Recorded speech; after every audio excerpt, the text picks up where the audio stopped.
It is an image that has continued to dominate Uganda's television screens. Images of powerful individuals in government sleeping as the president, the fountain of honor and commander-in-chief of the armed forces addresses the nation on critical issues that they are in charge of implementing. A quick flashback. Date 6th June 2013. Time check 2:30. Venue the Serena Conference Center. Occasion State of the Nation address, where the president is explaining government performance for the previous year as well as his plans for the next.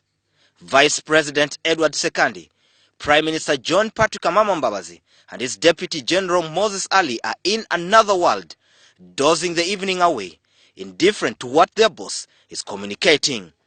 Not far away, Finance Minister Maria Chiwanuka as well joins the party, an incident quite strange and happens probably only in Uganda and a few other places. Had the president not been the one delivering the speech, okay, he would be sleeping too.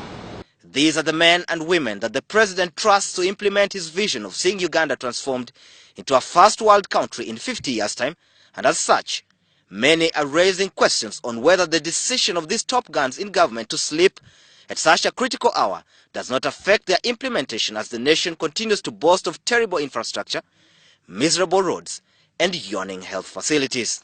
It is really a very unfortunate situation because this is the time top officials in government really needed to pay a lot of attention.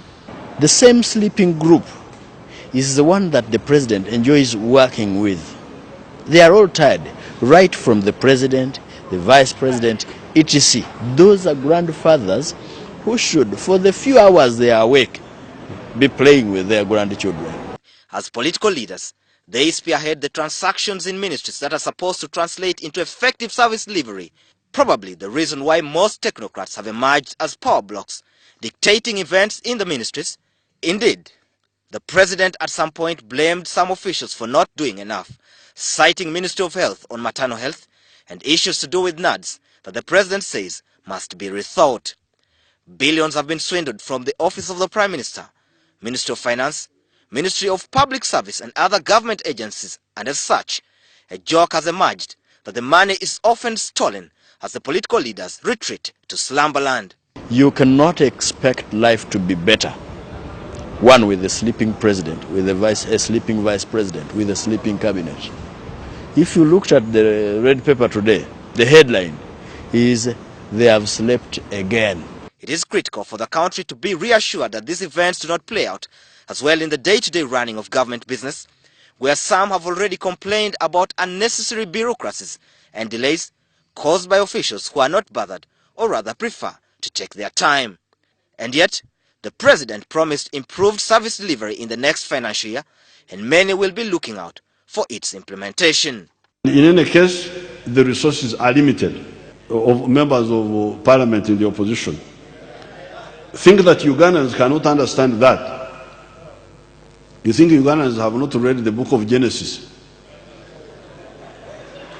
to know that things take time? Promising is one thing, delivery is another.